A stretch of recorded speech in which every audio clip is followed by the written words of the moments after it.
Ana Luísa Feres. Tá bonita aí na foto, ó. Oi, Matheus Augusto. Oi, João Gabriel. Oi, Amanda. Oi, Rafael. Oi, Maria Eduarda. Oi. Oi pra todo mundo. Bom dia. Bom dia. Ô, gente, cadê a Milena? Bom dia. A Milena não fala nada comigo nunca. Milena, você tá aí? Milena conversava tanto comigo na aula. Não fala com a tia. Amanda, tá boa, Amanda? Bem demais, Maria. Graças a Deus. Que bom. Então tá bom. E aí? Estamos aí. Foi bem no teste? Fui. Que bom. Acho que fui. Ah, não tava muito difícil, não, né? Tava não. Oi, Maria Eduardo Faria. Bom dia para todos. Bom dia para todos. Tudo bem, Gabriel? Graças a Deus. Obrigada. Hoje nós vamos para Deixa eu ver. Na minha caixinha de som. Oi. Quem tá falando comigo? Ninguém, né? Ninguém tá falando comigo.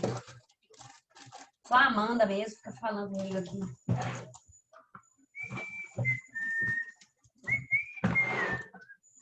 Nossa, precisar do meu Vic. Sumiu! Ô, gente. Apostila, página 51. 51 é uma boa ideia. Página 51 da apostila. Nós vamos ver essas manifestações artísticas aí.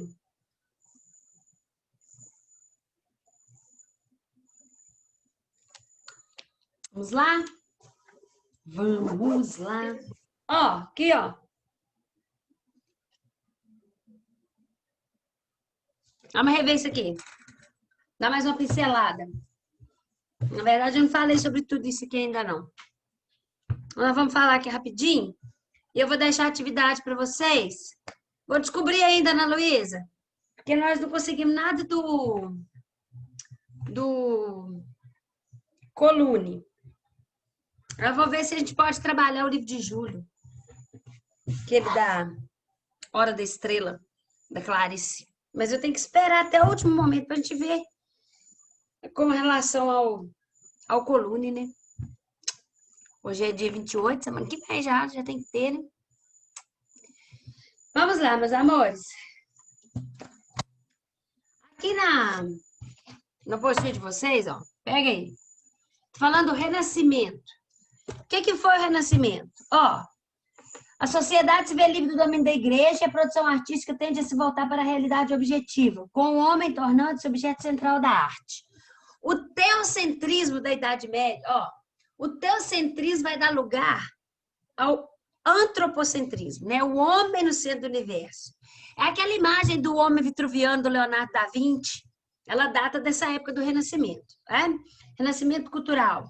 O teocentrismo medieval dá lugar ao antropocentrismo, em que há valorização da razão, preocupação com a ciência, da veneração aos valores e veneração aos valores da antiguidade clássica.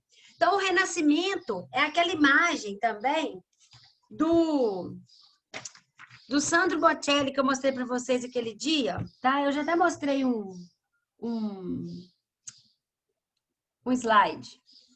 O que tem aqui que lembra a mitologia clássica, a antiguidade clássica? A mitologia grega. As imagens são com contornos muito bem definidos, né? A menina é bem escultural, o corpinho dela, muito branquinha, como se fosse esculpida em mármore, não é? Isso tudo é retorno à mitologia, ao retorno ao clássico, tá? Então, lembra que o renascimento cultural, o renascimento, é a época em que o homem está no centro do universo, que ele já descobriu que ele pode fazer dinheiro, comercializar, ficar rico a partir das viagens, das expedições marinhas, tá certo? Lembra disso? Depois do Renascimento, nós temos aqui, ó, o Barroco.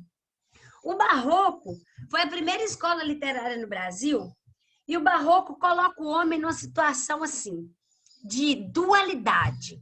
O homem barroco vive uma contradição. Ele não sabe se ele aproveita os prazeres do mundo e junta os tesouros que agora ele consegue juntar, porque ele consegue ser rico, porque ele consegue viajar, lembra? Aqui na Terra, ou se ele se preocupa em juntar tesouros onde a traça não corrói, que é no céu. Tá certo? O homem barroco, ele vive uma dualidade entre carne e espírito, entre material e espiritual, entre terreno e cristão, entendeu? Celeste. Ele vive essa dualidade. Ele sabe que ele tem que prestar conta a Deus de tudo que ele faz. Então, por isso ele vive essa dualidade. Olha o que está escrito. Com as reformas religiosas na Europa no século XVI, há um retorno à espiritualidade medieval que contrasta com a racionalidade do Renascimento. Olha só. Lembra que o Martim Lutero fez aquelas 95 teses de defeito da Igreja Católica e fundou o protestantismo. A Igreja viu que estava perdendo muito mando de campo. O que é isso? A Igreja, nós estamos falando de uma época que a Igreja dominava também politicamente, certo? Então a Igreja inventa um meio de trazer os fiéis de volta para a Igreja Católica. Entendeu? E o Barroco é a arte da contra-reforma, porque teve a Reforma Protestante e o Barroco entra como a arte que representa a contra-reforma religiosa. Por isso que as imagens barrocas, toda arte que é produzida nesse período, as artes plásticas, por exemplo, as esculturas, pinturas, tudo é voltado para a religiosidade, tudo com temas bíblicos. Você observa que aqui nós temos Narciso, do Caravaggio, que não tem nada bíblico, né? Mas o mito do Narciso é aquele que se apaixona pela própria imagem, né? E acaba caindo na água. Mas o homem vive a dualidade no Barroco, tá certo? Porque agora ele já sabe que ele é importante, né? Mas volta aquela racionalidade de que ele é importante, mas ele sabe que ele também precisa de ter fé em Deus, porque é Deus que tem total domínio sobre a vida dele. Entende? Então, a razão agora vai contrastar um pouquinho com a fé, com a religiosidade. Entende? Por isso que ele vive essa dualidade. É a razão versus fé. Entende? Mas ele pode ter os dois, não pode, Maria? Pode, uai. Tanto Tudo tem que ser equilibrado, né, quanto... Amanda? Tem que ter o equilíbrio, né? Só que o homem barroco não encontrou esse equilíbrio ainda. Entende? Mas às vezes também, Amanda, você sabe por que não se encontra esse equilíbrio? Porque é difícil você ser cristão o tempo todo, Amanda. A gente não pode ser cristão só lá no domingo na igreja. Tem que ser cristão durante a semana inteira. Entende? Você tem que ser cristão o tempo todo. E quando as pessoas pensam muito em enriquecer, eles acabam caindo nessa dualidade. Entendeu? Porque acabam colocando o material acima do espiritual. Aí já deu problema. Compreendeu, Amanda? Não estou falando que ninguém não pode ser rico. Pode. Só que não pode esquecer de Deus. Entende? E esquecer de Deus é quando você paga menos do que o seu funcionário merecia. É quando você usurpa horas de trabalho dele. E aí você não está sendo cristão. Se você está explorando seu funcionário. Se você está desviando algum dinheiro. Se você está mexendo com o trem errado para você ficar rico. Se você está usando a sua fachada da empresa só como lavagem de dinheiro. Aí já não tem Deus no meio mais não. Hein? Você compreendeu, Amanda, a dualidade? Nós podemos dizer com certeza que a dualidade do homem barroco persiste na humanidade eternamente. Não é? Entendido? Ó, então, o artista busca a conciliação entre o cristianismo medieval e o humanismo renascentista. Ou seja, o cristianismo, a fé, tem que estar junto com o homem que está no centro do universo aí. Ele tem que entender que ele não é mais importante do que Deus, não. Entendeu? Ele pode ter ciência, né? O século das luzes, o iluminismo deu ciência ao homem. Ele pode ter ciência, mas ele não pode achar que ele é maior que Deus. Entendeu? Então tem que conciliar isso aí. E essa luta e essa busca de conciliação entre a fé e a razão é que traz assim, um certo pessimismo, né, do barroco. É um pessimismo. Vocês vão ver a partir do ano que vem que é um pessimismo assim, muito intenso. Quando você desrespeita o funcionário, Também, não aguento esses donos de empresa que queimam floresta para fazer fábrica, que polui se achando o maior cristão do mundo. Pois é, tá vendo? É difícil, cara. Difícil. Porque você tem que estar o tempo todo pensando em todas as coisas. Tudo que desagrada a Deus. Entendeu?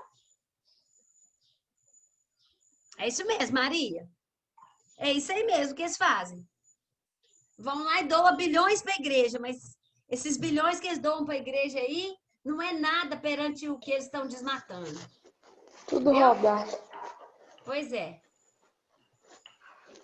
Desse tamanho. Desse tamanho. Depois do barroco, nós tivemos o arcadismo, depois nós tivemos o romantismo. Aqui só estão assim, as que causaram mais impacto, tá? O romantismo é a expressão da burguesia. Por quê? A burguesia agora, né, tá em alta, né? O povo rico precisa de uma leitura que atenda às suas necessidades. E o que é escrito no romantismo é a vida da burguesia nas páginas dos livros. Então, a burguesia ama. Por quê? Porque é como se fosse a vida deles ali no próprio livro, entende? São casamentos arranjados, são casamentos que são só farsa, só para a pessoa se manter na classe social que ela almeja, entende? O que é isso que eu estou falando, romantismo? Então, a burguesia, que está em ascensão por causa da Revolução Industrial, está enriquecendo, vai acompanhando junto com a história, hein, gente? Vai fazer ali conexões com a história. Essa burguesia, ela precisa de uma arte que a atenda. E o romantismo é essa arte que atende, entendeu? O romantismo é a expressão artística que vem para atender os anseios da burguesia. Como assim, Maria? Porque agora tem um público leitor. Oi? Só mostra a parte boa da sociedade. Agora tem um público leitor, né? Está se formando um público leitor que não tinha ainda até então, né? Então começa a se fazer livros com história de romance, que tem empecilho no meio do romance, mas que os amantes conseguem transpor essas dificuldades e ficam juntos no final. Tudo é idealizado, tá certo? O amor é idealizado, por mais que tenha problemas, eles conseguem vivenciar um grande amor. Tem até uma história de um cara da alta sociedade, ele se chama Paulo. Ele se apaixona por uma prostituta. Aí você imagina, né? Você imagina o susto que isso causa. Ele se apaixona e ele casa-se com ela. Fala oi. Fala oi, gente. Oi, gente. Oi.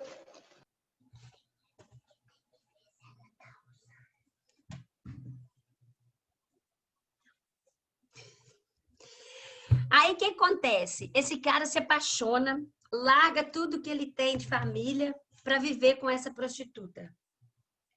Aí o que acontece? Isso daí é um exemplo da sociedade, né? Porque os homens, às vezes, assim, mantinham uma pose de muito corretinho, né? Um dono de grandes negócios muito corretinho, mas, na verdade, ele tinha uma relação escusa por trás, uma coisa, né? E aí o livro vai trabalhar isso aí. Mas no final eles conseguem ficar felizes juntos, porque é o romantismo, tem que ser sim feliz junto. Então o romance é idealizado, a mulher é idealizada, a mulher sem defeito, a pátria é idealizada.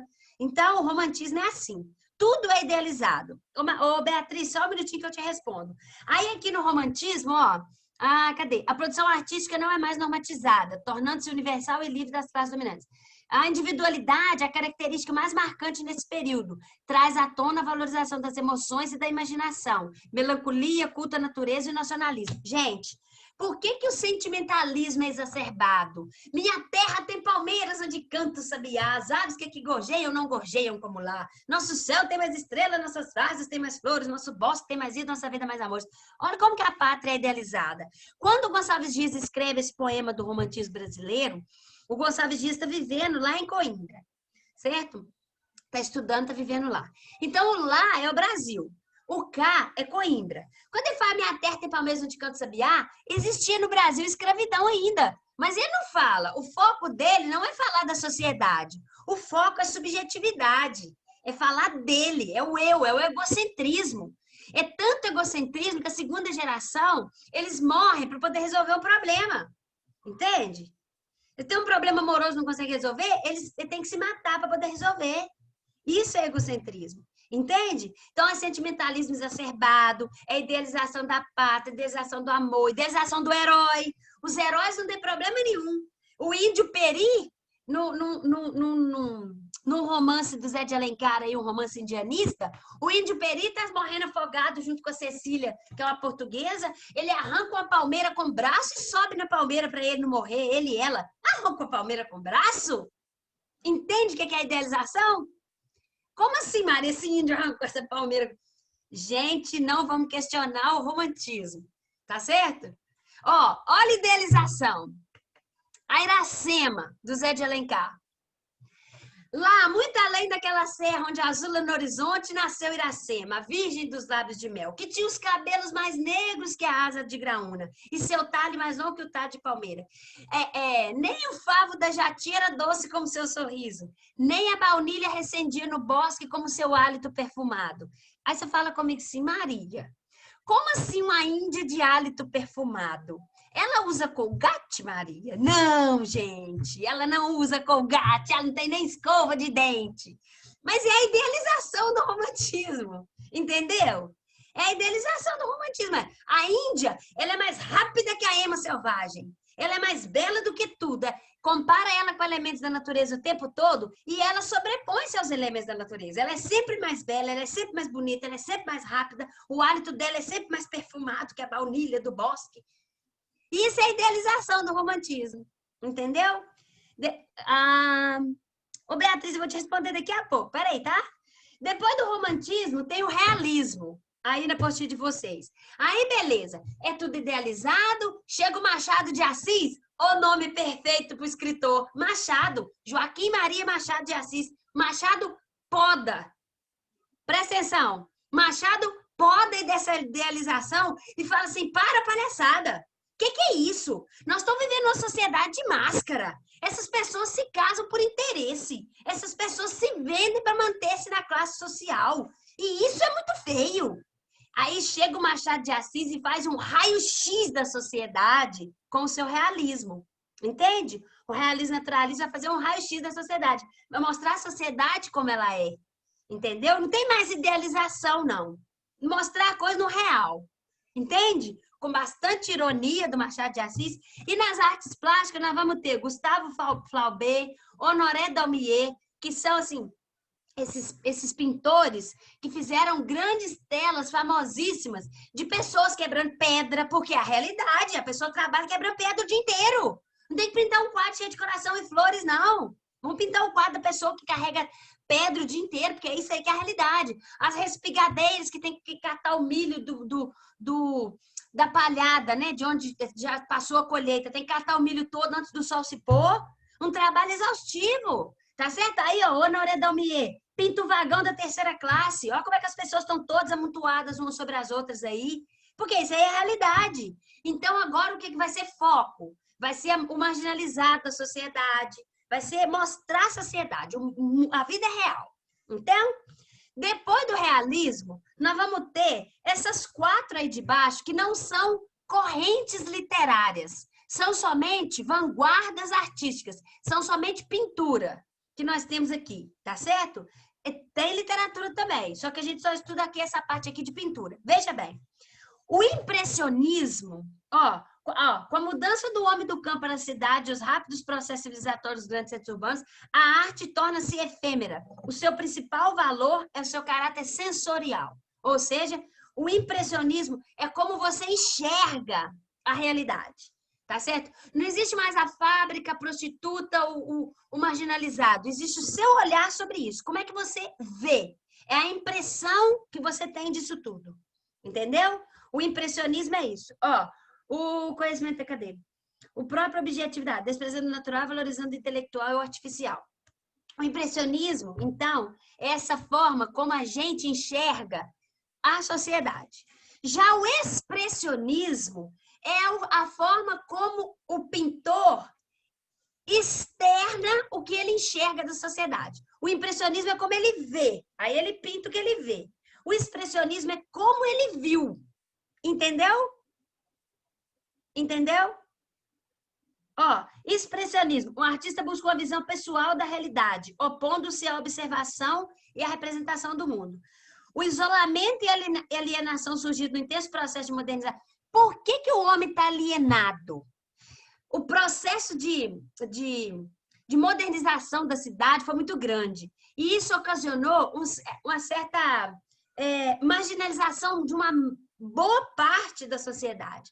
E isso causa um certo desgosto com a vida, uma certa apatia, uma certa, como é que chama? Alienação e isolamento. Aí o homem vai expor isso na tela. Por isso que a tela, igual esse daqui do Edvard Munch, ó, o grito, é uma tela que ela causa um certo terror, porque é assim que o homem está se sentindo. Compreendeu? Entendido? O romantismo, então, Beatriz, ó, é subjetividade, não é? Mas é idealizado. Tá certo? Já o expressionismo é subjetivo também, né? A forma como o pintor pensa, como o pintor enxergou, é subjetivo. Mas é muito melancólico, é muito apático, é muito sofrimento. Tanto essa tela que chama o grito, ela tem um grito nela. Olha bem, a tela tem um grito nela, com esse cara aí, ó.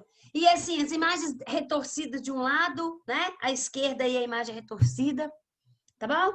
Depois nós vamos ter o dadaísmo. Gente, essas vanguardas europeias, impressionismo, expressionismo, dadaísmo, futurismo, surrealismo, essas vanguardas europeias, elas vieram da Europa, né? Por isso que elas têm esse nome de vanguardas europeias. Elas vieram da Europa com a missão de mudar o jeito de fazer arte. Entende? E isso causou, assim, um espanto gigantesco. Por quê? Imagina, eu já contei para vocês que o Monteiro Lobato ficou azedo da vida quando uma dessas brasileiras aí, influenciadas pelas vanguardas europeias, fez uma pintura de nu cubista, baseado no Picasso, o nu cubista, fez uma pintura de mulheres nuas e fez uma exposição. Gente, o Monteiro Lobato ficou doido. Porque o Monteiro Lobato, assim, ele gosta de modernizar o país, ele quer modernidade para o Brasil, quer avanço científico e tecnológico, mas ele é conservador nos valores. Então, ele é um moderno antimodernista. Por quê? Ele é moderno no sentido de evolução do país, economicamente, financeiramente, cientificamente, certo? Mas quanto aos valores morais, ele é mais sistemático. Aí, de repente, tem uma pintura com um monte de mulher pelada e fica doido. Aí ele criticou, foi um crítico ferrenho do modernismo. Presta atenção, o Monteiro Lobato se situa no pré-modernismo, ou seja, preparando o terreno para o modernismo, né? Mas ele é contra as ideias do modernismo, entende? Esse trem é muito futurista, ele não gosta não, compreende? Então ele fez críticas ferrenhas à Anita Malfatti, porque ela fez aquelas pinturas do nu cubista, e aí o Oswald de Andrade, o Mário de Andrade, que eram amigos da Anita, até um deles até casado com ela, comprou a briga, foi uma briga muito feia de escritores e pintores no jornal, porque o Monteiro Lobato escrevia para o Correio Brasiliense, né? O Monteiro Lobato tinha nome, tinha patente, né? É o cara. Oi? Como que eles brigavam naquela época, mandando carta? Então, o Monteiro Lobato escrevia para o Correio Brasiliense. Então, ele escreveu um artigo criticando a Anita Malfatti. É tipo assim, a crítica só chegava 2 semanas depois da pessoa. Quase, né? Aí, o que acontece? Eles iam e rebatiam no outro jornal. Entende? Aí ficava aquela briga virtual, né? Entende? Até porque, gente... Virtual, entre aspas, né, Maria? Virtual. Aquela briga jornalística. Olha aqui. Imagina o seguinte. Dava muito tempo para pensar a resposta, né? Bora isso, né? Dá muito tempo para amadurecer a resposta. Mas você imagina assim que, por mais que demore, né? Mas foi uma coisa assim que causou... todo mundo ficou sabendo daquilo, né? Porque são escritores e pintores brigando por causa, né? Então, assim, isso mostra como que a vanguarda, como que a arte que chega, ela causa uma ruptura com o que está em vigência. Tá vendo? Como que é? Por mais que as pessoas queiram a modernidade, elas não estão aptas a aceitar tudo que a modernidade pode trazer. Tá certo? quer uma parte, mas não quer tudo. Entendeu? Ó, então depois do expressionismo, nós temos o dadaísmo. O dadaísmo, gente, é um movimento assim, ó. O que é dadaísmo? Ah, é coisa nenhuma. Porque, olha, os pintores estavam desgostosos com, por exemplo, com a situação política do mundo. O mundo estava vivendo a Primeira Guerra Mundial, de 1914 a 1918. Né? Essas vanguardas europeias foram até 1922. Essa de 1912, 15 até 1922, quando aconteceu a Semana de Arte Moderna. Aí foi uma semana no Rio de Janeiro destinada para mostrar as artes modernas.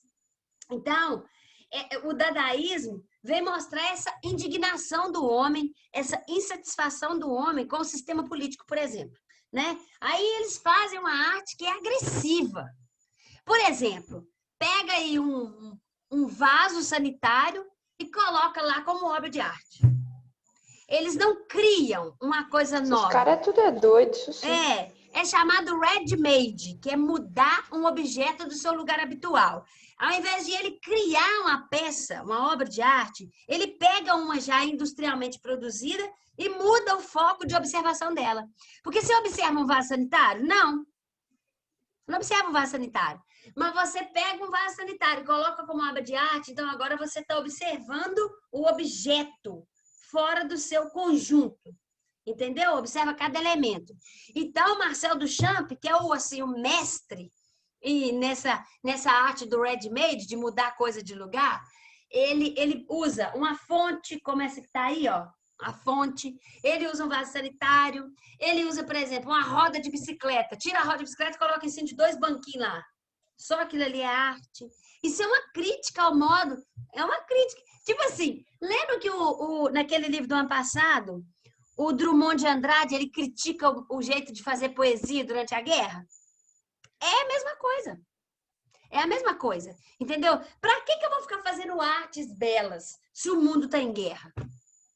Entendeu? Então, a arte, essa arte, o dadaísmo, é uma arte o tanto quanto agressiva. Ó, é uma rebeldia contra o conceito de arte estabelecido. O dadaísmo prega não haver objetivo e lógica para se expressar a existência do homem. Não tem objetivo nem lógica para expressar a existência do homem, porque o próprio homem não tem objetivo nem lógica. Entende?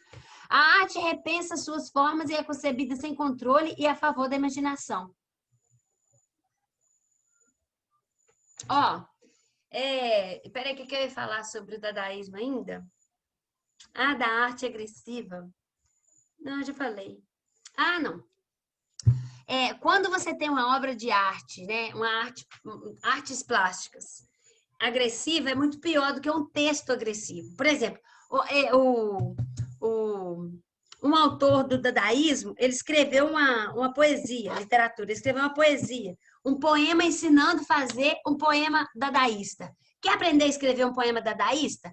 Pega um jornal, escolhe algumas palavras, recorta, joga num saco, balança levemente, vai tirando as palavras uma por uma e vai colando na ordem que você tirar.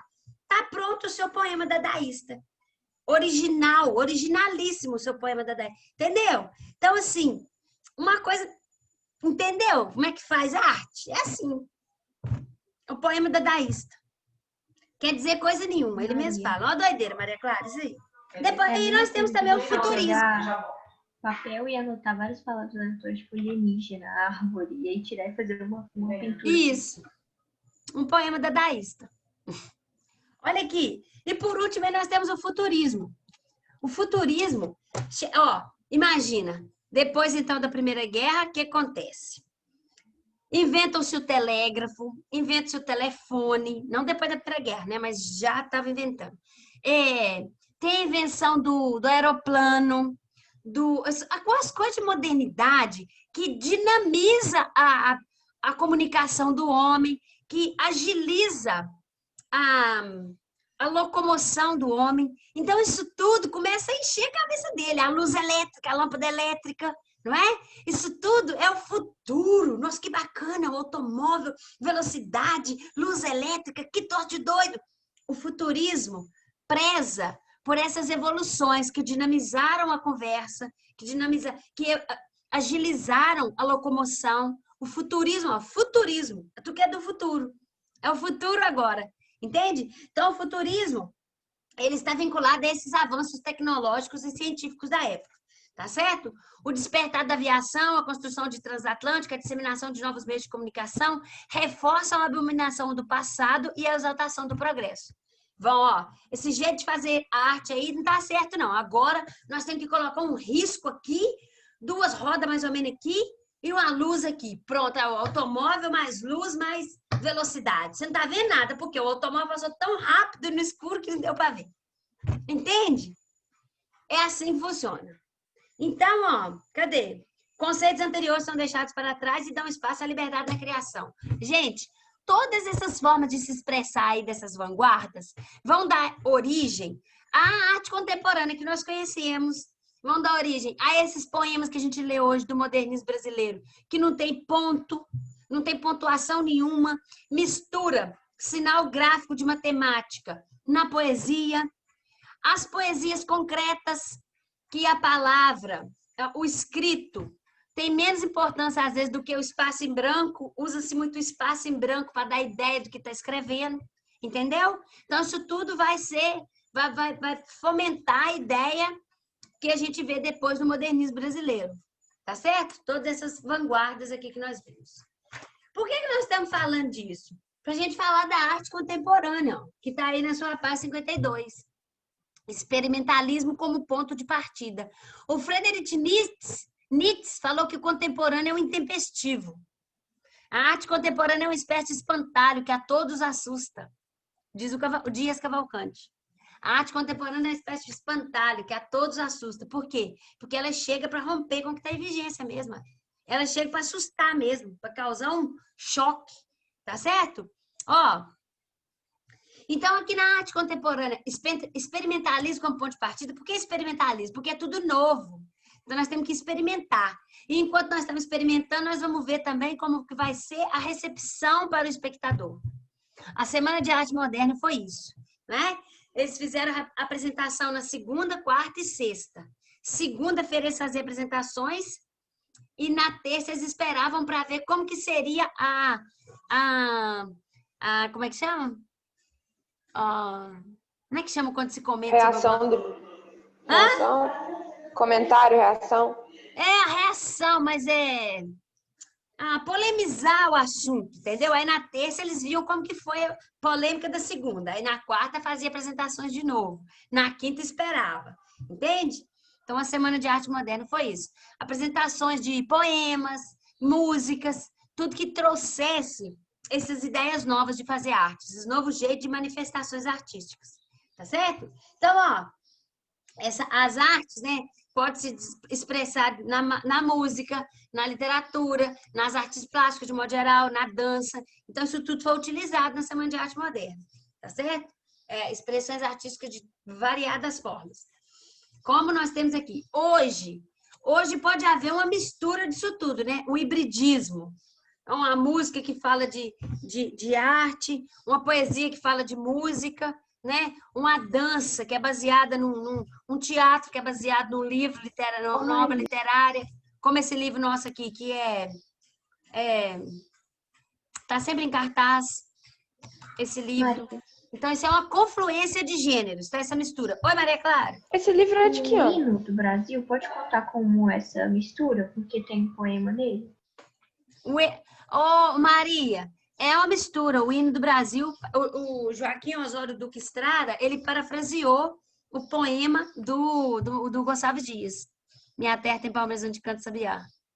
É uma mistura, claro. É uma intertextualidade também. Não é? Toda mistura é uma intertextualidade.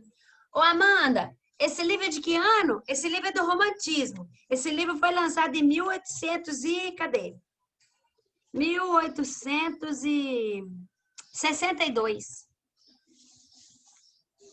É do Romantismo francês. Meu Deus, é antigo, mas é muito bom. É atual, é um livro atemporal. O tempo não o envelhece. Porque o que ele fala aqui, esses miseráveis aqui que ele fala, são os marginalizados de hoje. Os miseráveis continuam.